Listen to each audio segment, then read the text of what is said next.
नमस्कार साथियों, आखिर एक साल की मेहनत के बाद हम अपने ट्रस्ट को रजिस्टर कराने में कामयाब हो ही गए।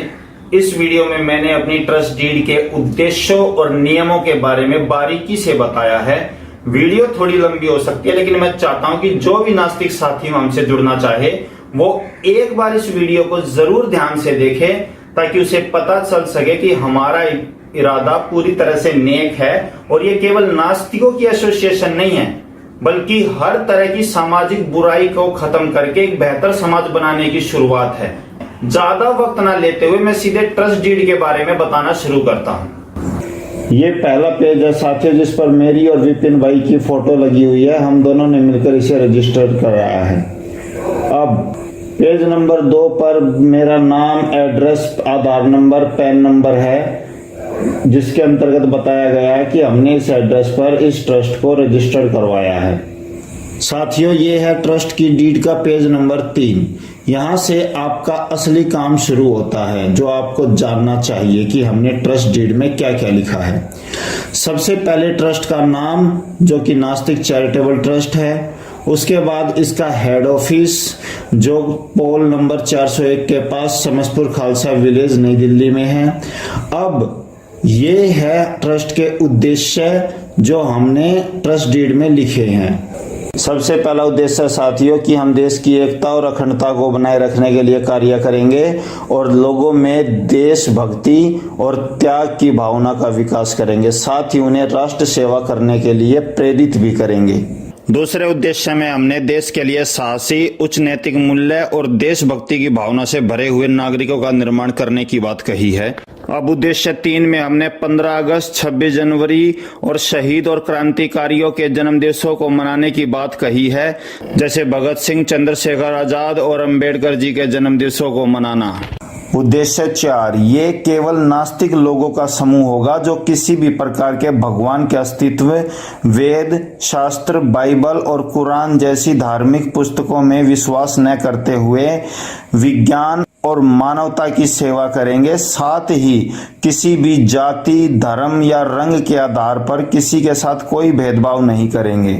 उद्देश्य 5, हम अपने मेंबरों के रहने के लिए घर, दवाई, शिक्षा, सामाजिक सुविधाएं आदि का प्रबंध करते हुए उनके लिए एक ऐसे वातावरण का निर्माण करने का प्रयास करेंगे जहां वो टेंशन फ्री लाइफ जी सकें। उद्देश्य 6, हम समाज में फैल रहे अंधविश्वास को पूरी तरह मिटाने की कोशिश करेंगे। साथ ही अन्य सामाजिक बुराइयां जैसे दहेज प्रथा, बाल विवाह, भ्रष्टाचार जैसी बुराइयों के खिलाफ भी आवाज उठाएंगे और इन्हें रोकने का हर भरसक प्रयास करेंगे। बस ज्यादा लंबी वीडियो ना बनाते हुए मैं आपको बताना चाहूंगा कि हमारे मुख्य यही 6 उद्देश्य हैं। उसके बाद नीचे जो बातें लिखी हुई हैं वो सामान्य बातें हैं जो सभी ट्रस्ट में होती हैं, जैसे डेमोक्रेसी का प्रचार करेंगे, सोशल जस्टिस का विकास करेंगे, प्यार से रहने वाले समाज का निर्माण करेंगे, अपने विचार और अपनी नास्तिकता की विचारधारा को बढ़ाने के लिए सेमिनार, कॉन्फ्रेंस और लोगों के साथ सभाएं वगैरह किया करेंगे। विभिन्न प्रकार के सामुदायिक विकास गतिविधियों में भाग लेंगे, जैसे कम्युनिटी हॉल बनाना, marriage homes, night shelter, Sulabh Shauchalaya वगैरह वगैरह। इसके अलावा primary school, higher secondary, intermediate, graduation या कोई और एजुकेशनल इंस्टीट्यूट खोल सकते हैं। इसके अलावा कंसर्न अथॉरिटी से बात करके स्कूल, कॉलेज, यूनिवर्सिटी आदि को चलाने में भी मदद कर सकते हैं। आगे अंधे, बहरे, लूले, दिमागी तौर पर कमजोर या गरीब और हेल्पलेस लोगों की मदद करेंगे। साथ ही बाढ़, भूकंप या आग जैसी प्राकृतिक आपदाओं के आने पर लोगों की मदद करेंगे। Medical camp, blood donation camp, आई डोनेशन कैंप आयोजित करेंगे। किसानों की मदद करने की कोशिश करेंगे। साथ ही उन्हें नई और आधुनिक तकनीकों से परिचित भी कराएंगे। इसके अलावा park, drainage, road, street light, पानी, बिजली, बस, रीडिंग रूम आदि फैसिलिटी प्रोवाइड कराएंगे। साथ ही पॉइंट नंबर 17 में बताया है कि अपने उद्देश्यों के बारे में बताने के लिए हम बुक, मैप, न्यूज़पेपर, चार्ट्स वगैरह छाप सकते हैं। अंत में पॉइंट 18 में हमने पर्यावरण के प्रति कार्य करने के अपने उद्देश्य के बारे में बताया है, जिसके अंतर्गत हम खाली पड़ी हुई जमीनों पर प्लांटेशन और खेती वगैरह करके उन्हें उपजाऊ बनाएंगे। साथ ही अंतिम उद्देश्य में हमने लोगों को इनाम देकर सम्मानित करने के उद्देश्य के बारे में बताया है, जो समाज के लिए बेहतर और अच्छे कार्य करते हैं। जी हाँ, बस यही थे हमारे मुख्य उद्देश्य। अब इसके बाद अंतिम और सबसे ज़रूरी चीज़ आती है रूल, जो कि हमने अपने एसोसिएशन के लिए बनाए हैं ताकि कभी भी हमारी एसोसिएशन में किसी भी प्रकार के धोखेबाजी या बेईमान लोगों के आने की संभावना ही ना रहे। रूल नंबर 1, ये ट्रस्ट हमेशा राष्ट्रीय एकता और अखंडता के लिए कार्य करेगा और कभी भी किसी भी आदमी को जबरदस्ती ना तो जाति और धर्म छोड़ने के लिए मजबूर करेगा और ना ही किसी को जबरन नास्तिक बनाने का प्रयास करेगा। हम लोग केवल अपनी विचारधारा का प्रचार करेंगे और जो भी लोग हमें पसंद करेंगे उन्हें अपने आप से जोड़ेंगे। नियम 2, ये प्रेसिडेंट सिलेक्शन से रिलेटेड है, तो जरा इसे ध्यान से सुने। पहली कंडीशन, प्रेसिडेंट का चुनाव केवल 1 साल के लिए होगा और अगले साल उसे दोबारा से अपना बहुमत साबित करके दोबारा प्रेसिडेंट बनना होगा। पॉइंट नंबर 2, कोई भी आदमी प्रेसिडेंट बन सकता है, लेकिन उसके लिए उसे अपनी जातिगत सरनेम को त्यागना होगा। जी हाँ, वो अपने नाम के पीछे के सरनेम को हटाकर उसकी जगह जो भी उसे अच्छा लगे वो लगा सकता है, जैसे इंडियन, नास्तिक, मम्मी पापा का नाम या वाइफ का नाम या वास्तविक, कुछ भी जो उसको अच्छा लगता है। पॉइंट नंबर 3 जो सबसे इम्पोर्टेंट है, अगर कोई कुंवारा आदमी एसोसिएशन का हेड बनना चाहता है तो उसे अपनी हर तरह की पैसा प्रॉपर्टी ट्रस्ट के नाम करनी होगी और बदले में ट्रस्ट उसके जिंदगी भर के खर्चे मतलब रहने खाने पीने के सभी जरूरतों का ध्यान रखेगा। अगर कोई शादीशुदा बीवी बच्चों वाला आदमी हेड बनना चाहता है तो पॉइंट नंबर 3 की तरह उसे और उसके बीवी बच्चों को भी अपनी सभी प्रॉपर्टियां ट्रस्ट के नाम करनी होगी और बदले में ट्रस्ट उसके और उसके बीवी बच्चों के पीढ़ी दर पीढ़ी रहने की सभी जिम्मेदारियां उठाएगा। अब यहाँ पर एक समस्या लोगों ने ये बताई कि भाई अगर ट्रस्ट उसकी सारा पैसा प्रॉपर्टी लेने के बाद उसके परिवार की जिम्मेदारियां ना उठाए तो क्या होगा। उस बेचारे ने समाज सेवा के लिए अपना सब कुछ त्याग कर दिया और बदले में ट्रस्ट ने उसको धोखा दे दिया। तो यहाँ पर मैंने इस बात का ध्यान रखा है कि ना ही तो किसी भी प्रकार से ट्रस्ट आदमियों के साथ चीट कर पाए और ना ही आदमी ट्रस्ट के साथ चीट कर पाए। इसीलिए हमने शादीशुदा आदमियों के लिए इस प्रॉपर्टी डोनेशन की शर्त में एक रियायत दी है कि वो आदमी अपनी सभी डोनेटेड की हुई प्रॉपर्टियों का जिंदगी भर केयर टेकर रहेगा। नाम तो वो ट्रस्ट के हो गई हैं, लेकिन उन प्रॉपर्टियों के लिए जो भी डिसीजन लेने हैं कि उनमें कौन रहेगा, क्या काम किया जाएगा, उनसे होने वाली इनकम को कहां पर खर्च करना है, इन सब का डिसीजन पूरी तरह से प्रॉपर्टी डोनेट करने वाले हेड के पास ही रहेगा। मतलब अगर आप या आपके बीवी बच्चे कुछ दान करते हैं तो वो नाम भले ही एसोसिएशन के हो, लेकिन उसको इस्तेमाल और रख रखाव करने का सारा अधिकार आपके पास ही होगा। अब अगर ट्रस्ट आपको निकाल भी दे और आपके बीवी बच्चों का ध्यान नहीं भी रखेगा, तब भी आप अपनी डोनेट की हुई प्रॉपर्टियों से अपने बीवी बच्चों और परिवार का वैसे ही ध्यान रख सकते हैं जैसे अभी रख रहे हैं। पॉइंट नंबर 5, वैसे तो मुख्य पॉइंट 3 और 4 ही हैं, परंतु कुछ लोगों ने मुझसे कहा कि भाई मान लीजिए कोई शादीशुदा आदमी है जो अपने बीवी बच्चों से अलग हो गया है, अब वो ईमानदार है, सब प्रॉपर्टी डोनेट करके हेड बनना चाहता है, लेकिन उसके बीवी बच्चों से उसका डिवोर्स है, वो अपनी इच्छा से अपनी प्रॉपर्टियां नहीं देना चाहते। उस केस में क्या हम उसे हेड ना बनाएं? तो इस एक रेयर केस के लिए भी हमने अपनी टर्म की कंडीशनों में यह बात डाली हुई है कि अगर कोई शादीशुदा आदमी अपनी प्रॉपर्टी डोनेट करके हेड बनना चाहता है, परंतु उसका अपनी बीवी और बच्चों से डिवोर्स हो चुका है, बच्चे अलग रहते हैं, जो अपना पैसा प्रॉपर्टी ट्रस्ट को देना नहीं चाहते, तो यहां पर उसे इस शर्त पे हेड बनाया जाएगा कि वो ट्रस्ट की प्रॉपर्टियों से अपने बीवी बच्चों को किसी भी प्रकार का फायदा नहीं पहुंचाएगा और उनसे भविष्य में किसी भी प्रकार का लेन देन। शर्त नंबर 6, लोगों ने मुझसे कहा कि मेरे एसोसिएशन में केवल पैसे और प्रॉपर्टी वाले ही हेड बन सकते हैं। अगर कोई गरीब है जिसके पास दान करने को कुछ भी नहीं है, उसे तो किसी भी प्रकार से हेड बनाया ही नहीं जा सकता। मतलब ये लास्ट में पूंजीपतियों की बनकर रह जाएगी और हमारा जो भगत सिंह और मार्क्सवादी होने का सपना था वो कहीं ना कहीं छूट जाएगा। तो इसके लिए हमने शर्त नंबर 6 रखी है कि अगर कोई बिल्कुल गरीब आदमी जिसके पास दान करने के लिए कुछ भी नहीं है और वो हेड बनना चाहता है, तो उसे 2 साल एसोसिएशन की वर्किंग कमेटी में मेंबर बनकर कार्य करना होगा और उसे ट्रस्ट के सभी जरूरी कामों की जानकारी दी जाएगी।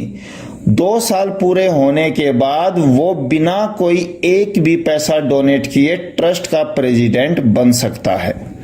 साथ ही इस शर्त को रखने की मेरी एक बड़ी वजह यह भी थी कि मैं काफी सालों से कोशिश कर रहा हूं कि कोई मेरी तरह अपना सब कुछ छोड़कर आगे आए और ट्रस्ट का हेड बने, क्योंकि अगर मुझे कुछ हो गया तो मेरे बाद इस ट्रस्ट को चलाने वाला कोई नहीं था और लोग अपना पैसा प्रॉपर्टी छोड़कर हेड बनने के लिए तैयार भी नहीं थे।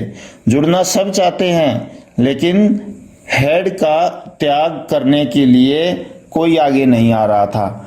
परंतु इस शर्त के बाद कई लोग आए हैं जो ये कहते हैं कि हम बिल्कुल रोड पर भूखे मर रहे हैं, ट्रस्ट अगर हमें संभाल ले और हमारी सारी जिम्मेदारियां उठा ले तो वो जो कहेंगे हम जिंदगी भर ट्रस्ट के लिए करने को तैयार हैं।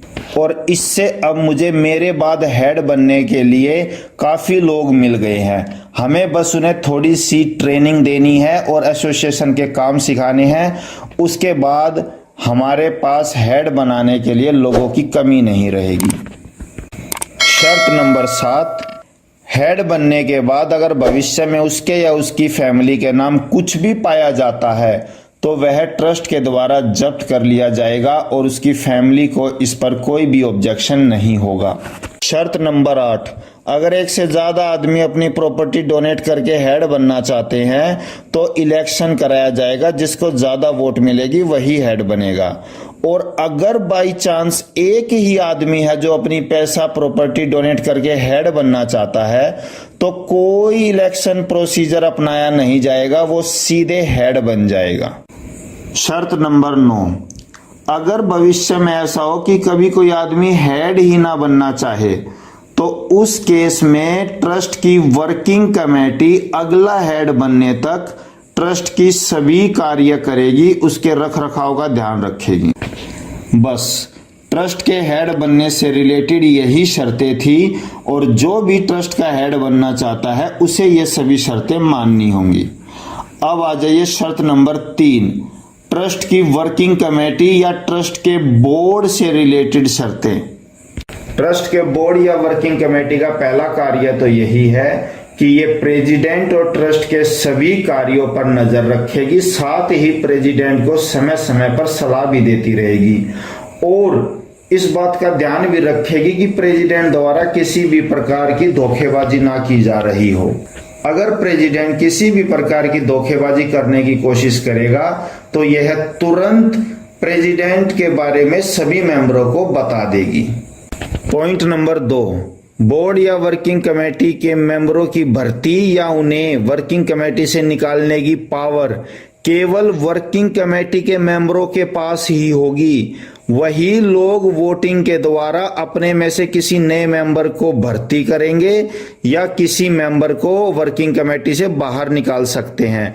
प्रेसिडेंट किसी भी प्रकार का हस्तक्षेप इस कार्य में नहीं कर सकता और यह रूल इसलिए बनाया गया है ताकि किसी भी प्रकार का प्रेसिडेंट का कंट्रोल वर्किंग कमेटी के मेंबरों पे ना रहे और वो स्वतंत्र रूप से प्रेसिडेंट पर नजर रखें और उसके कामों के बारे में मेंबरों को बताएं। पॉइंट नंबर 3, अगर कोई आदमी बिना किसी पैसे या सैलरी के फ्री में वर्किंग कमेटी का मेंबर बनकर एसोसिएशन के कामों में हेल्प करना चाहता है तो उसे वर्किंग कमेटी का मेंबर बनाने के लिए किसी भी प्रकार के इलेक्शन या वोट की जरूरत नहीं है, वो सीधे वर्किंग कमेटी का मेंबर बन जाएगा। ये शर्त हमने इसीलिए रखी है कि कल को वर्किंग कमेटी में केवल कुछ चुने हुए लोगों का कब्जा ना हो जाए, वो किसी नए को भर्ती करेंगे नहीं और खुद ही पूरी तरह से वर्किंग कमेटी और ट्रस्ट पर कब्जा करके बैठ जाएंगे। अब कोई भी आदमी वर्किंग कमेटी का मेंबर बन सकता है, बस उसे वर्किंग कमेटी के मेंबर बनने पर कोई भी सुविधा या पैसा प्राप्त नहीं होगा, उसे सभी काम अपने खर्चे पर करने पड़ेंगे। साथ ही इस मेंबर को वर्किंग कमेटी के मेंबर वोटिंग द्वारा निकाल भी नहीं सकते और ये काम कोई भी कर सकता है। अगर किसी मेंबर को ट्रस्ट में शामिल हुए केवल 2 ही दिन हुए हैं तो वो भी वर्किंग कमेटी का मेंबर बन सकता है, बस वो बिना पैसों और सैलरी के काम करने को तैयार होगा। पॉइंट नंबर 4, वर्किंग कमेटी के सभी मेंबरों को ट्रस्ट के अकाउंट्स, फाइनेंशियल रिकॉर्ड देखने का अधिकार होगा। बस वे लोग ट्रस्ट के मेंबरों के रिकॉर्ड नहीं देख सकते। ट्रस्ट के मेंबरों के रिकॉर्ड उनकी सुरक्षा की नजरिए से केवल प्रेसिडेंट को ही देखने का अधिकार होगा, वरना कहीं ऐसा ना हो कि कोई धार्मिक जासूस एजेंट बनके हमारे ग्रुप में शामिल हो जाए और सभी मेंबरों की जानकारी दूसरों को देकर हमारे मेंबरों के लिए खतरा पैदा कर दे। Point number 5, very important. अगर भविष्य में कभी ऐसा हो कि प्रेसिडेंट चुपचाप घपला करने लग रहा हो और वर्किंग कमेटी के लोगों को उस पर शक हो जाए तो वर्किंग कमेटी के लोग प्रेसिडेंट के लिए कुछ ऐसे रूल बना सकता है जिससे कि ट्रांसपेरेंसी और प्रेसिडेंट पर नजर रखी जा सके। जैसे केवल सभी ट्रांजैक्शन ऑनलाइन किए जाएंगे। दूसरा, प्रेसिडेंट को अपने शरीर पर एक बॉडी कैमरा पहनना होगा जिससे कि उसके द्वारा किए गए प्रत्येक कार्यों का रिकॉर्ड रहे।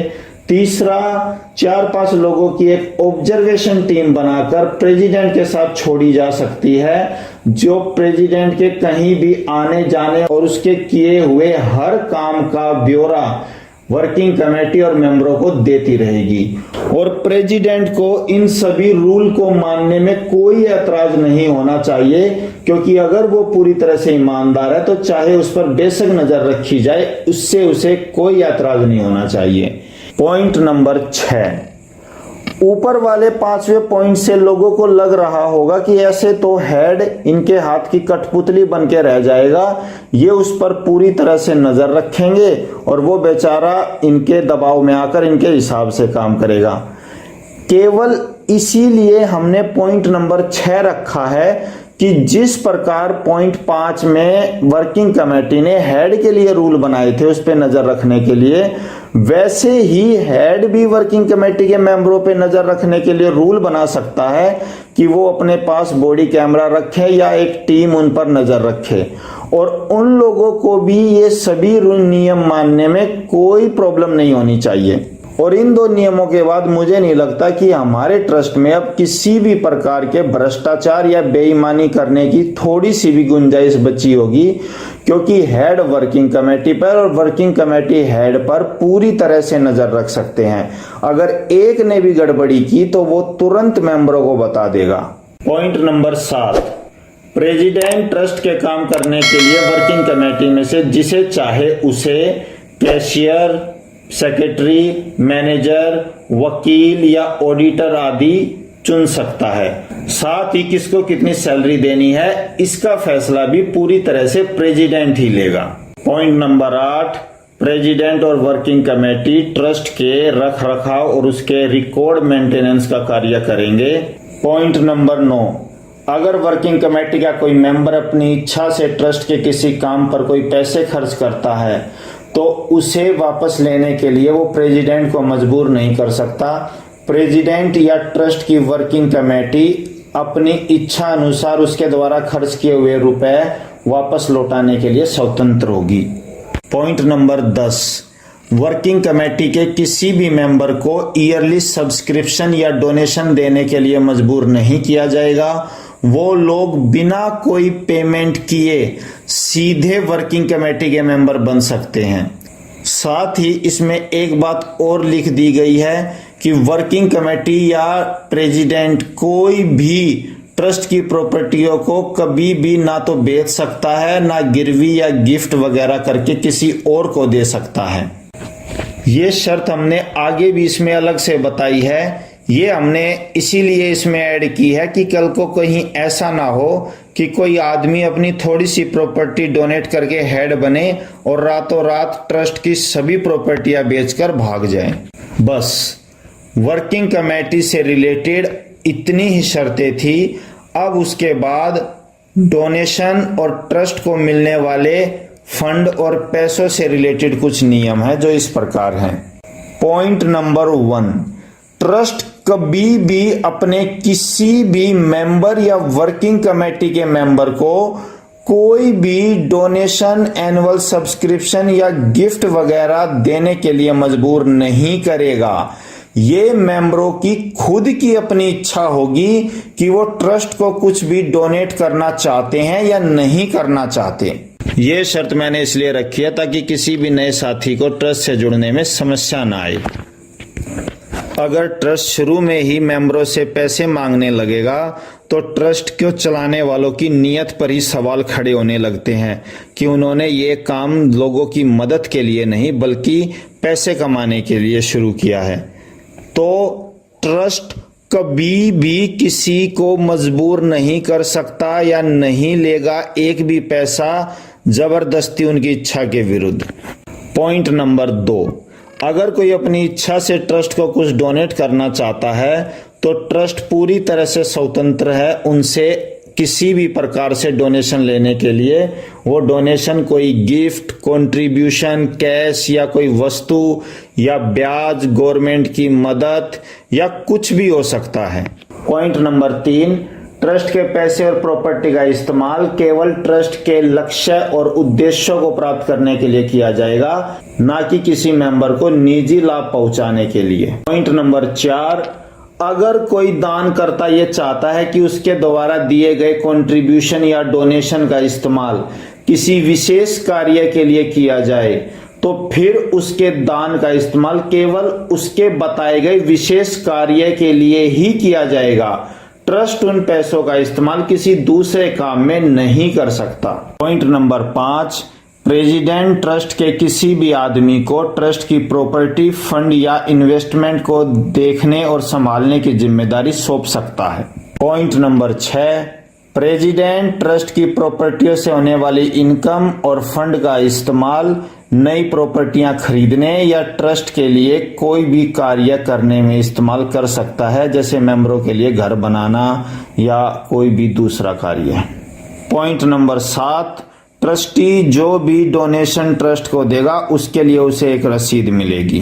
पॉइंट नंबर 8, ट्रस्ट से होने वाली इनकम और फंड का रिकॉर्ड इनकम टैक्स एक्ट 1961 के अकॉर्डिंग प्रॉपर तरीके से रखा जाएगा। पॉइंट नंबर 9, ये बिल्कुल पॉइंट नंबर 8 की तरह ही है, उसके अकाउंट से रिलेटेड।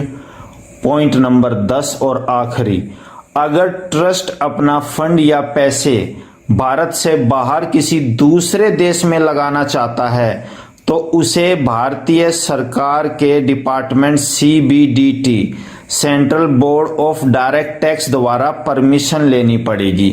उसके बाद ही वह देश के बाहर पैसे लगा सकता है। रूल नंबर 5, कोई भी नास्तिक आदमी ट्रस्ट का मेंबर बन सकता है, उसे रोका नहीं जाएगा और ना ही उससे किसी प्रकार का डोनेशन मांगा जाएगा। रूल नंबर 6, ट्रस्ट के किसी भी ट्रस्टी, मेंबर या प्रेसिडेंट को कोई भी प्रॉपर्टी बेचने का अधिकार नहीं है और ना ही वो उसे गिरवी या किसी दूसरे को ट्रांसफर या गिफ्ट कर सकता है। रूल नंबर 7, ये केवल नास्तिकों का ट्रस्ट है और इसमें आने वाले व्यक्तियों की कोई भी जाति और धर्म नहीं होगी और उनकी पहचान ट्रस्ट के अंदर केवल नास्तिक के रूप में होगी। यदि वह किसी भी जाति, धर्म या भगवान की पूजा करता हुआ पाया गया तो ट्रस्ट उसे कभी भी निकाल सकता है। रूल नंबर 8, कुछ विशेष परिस्थितियों को छोड़कर ट्रस्ट कभी भी किसी मेंबर को बाहर नहीं निकाल सकता। मेंबर केवल अपनी इच्छा से ही छोड़कर जाएंगे। केवल इन्हीं 9 विशेष परिस्थितियों में ट्रस्ट को अधिकार है कि वो मेंबरों को ट्रस्ट से बाहर निकाल सकता है। क्या है वो? नंबर 1, किसी की डेथ हो जाए। नंबर 2, यदि कोई मेंबर बदतमीजी करता है और दूसरों से लड़ाई करता है तथा माफी मांगने से भी मना कर दे। पॉइंट नंबर 3, यदि कोई मेंबर बार बार बुलाने पर भी 5 लगातार मीटिंगों में ना आए और ना ही अनुपस्थिति का कोई रीजन बताए। पॉइंट नंबर 4, यदि कोई मेंबर जाति धर्म को मानना शुरू कर दे। पॉइंट नंबर 5, यदि कोई मेंबर ट्रस्ट के उद्देश्य और लक्ष्यों के खिलाफ काम करने लग जाए। पॉइंट नंबर 6, यदि कोई मेंबर ट्रस्ट से नाजायज लाभ उठाए और उसे वापस करने से भी मना कर दे। पॉइंट नंबर 7, अगर कोई मेंबर 1 साल से ज्यादा समय के लिए बिना जानकारी दिए विदेश में रहे। पॉइंट नंबर 8, यदि कोई मेंबर पागल हो जाए। पॉइंट नंबर 9, वेरी इंपॉर्टेंट, यदि कोई मेंबर संगीन अपराधों में दोषी पाया जाता है तो उसे तुरंत एसोसिएशन से बाहर निकाल दिया जाएगा। और वो संगीन अपराध हैं रेप, मर्डर, करप्शन और आतंकवाद जैसे बड़े अपराध। बस यही मुख्य नियम थे। इसके अलावा छोटी मोटी बातें हैं, जैसे रूल नंबर 9, यदि कोई हमारा सदस्य नाबालिग है तो उसके बालिग होने तक उसकी प्रॉपर्टी और उसके देखभाल ट्रस्ट करेगा। रूल नंबर 10, ट्रस्ट के फायदे के लिए president, director, artist, executive directors वगैरह अपॉइंट करेगा। पॉइंट नंबर 11, किसी ट्रस्टी की मौत होने पर उसकी प्रॉपर्टी और उसका शेयर उसके नॉमिनेट को दे दिया जाएगा। पॉइंट नंबर 12, प्रेसिडेंट ट्रस्ट के बाकी कामों का मैनेज करने के लिए सब कमेटियां बना सकता है और उन्हें अपनी पावर भी दे सकता है। रूल नंबर 13, कोई भी ट्रस्टी अपनी पावर या ऑफिस को किसी अजनबी आदमी को प्रेसिडेंट की परमिशन के बिना नहीं दे सकता। नियम 14, कोई भी ट्रस्टी ट्रस्ट की प्रॉपर्टियों से अपना निजी फायदा नहीं उठाएगा। रूल नंबर 15, कोई भी ट्रस्टी या प्रेसिडेंट केवल अपने द्वारा किए गए कार्यों के लिए उत्तरदायी होगा, उससे पहले वाले ट्रस्टी या प्रेसिडेंट के कार्यों के लिए उसे उत्तरदायी नहीं ठहराया जा सकता। रूल नंबर 16, ट्रस्ट पूरे देश में कहीं भी अपनी ब्रांच खोलकर अपनी विचारधारा का प्रचार कर सकता है। रूल नंबर 17, प्रेसिडेंट की परमिशन के बिना कोई भी ट्रस्टी अपने कार्यों, लोन या किसी भी दूसरे साधनों को किसी अजनबी को नहीं दे सकता। रूल नंबर 18, ट्रस्ट की किताबों और सौदों का सही लेन देन रखा जाए। रूल नंबर 19, ट्रस्ट अपने कामों के लिए किसी भी बैंक में सेविंग अकाउंट या करंट अकाउंट खुलवा सकता है। रूल नंबर 20, ट्रस्ट का फाइनेंशियल ईयर 1 अप्रैल से 31 मार्च तक होगा। रूल नंबर 21, ट्रस्ट की किसी भी मीटिंग के लिए मिनिमम 3 मेंबरों का होना आवश्यक है, उसके बाद मीटिंग शुरू की जा सकती है। रूल नंबर 22, ये इंपॉर्टेंट है, अगर भविष्य में मेंबर कभी भी इन नियमों में बदलाव करना चाहे तो उसके लिए उन्हें 75% मेंबरों की सहमति की आवश्यकता होगी और उस आवश्यकता के बाद भी वो शुरू के 1 से 8 नंबर तक के नियमों को नहीं बदल सकते और ना ही उन्हें हटा सकते हैं। केवल 8 के बाद वाले नियमों में ही किसी प्रकार का परिवर्तन कर सकते हैं। रूल नंबर 23-24 सेम है कि हम इनकम टैक्स के नियमों के अकॉर्डिंग कार्य करेंगे। रूल नंबर 25 भी वही है कि ट्रस्ट डीड बदली नहीं जाएगी और इसके साधनों का इस्तेमाल उद्देश्य और लक्ष्यों को प्राप्त करने के लिए किया जाएगा। साथ ही रूल नंबर 26 भी वही है कि ट्रस्ट एक्ट 1882 के अकॉर्डिंग काम किया जाएगा। बस इन्हीं शर्तों और उद्देश्यों के साथ हमने इस ट्रस्ट को रजिस्टर्ड कराया है। अगर आपको भी हमारा ट्रस्ट पसंद आया हो और जुड़ना चाहें तो मुझे मेरे फोन नंबर पर कांटेक्ट करें जो स्क्रीन में नीचे दिया गया है। वीडियो पसंद आई हो तो लाइक, सब्सक्राइब और शेयर करें और अपने आसपास लोगों को हमारे बारे में बताएं। धन्यवाद।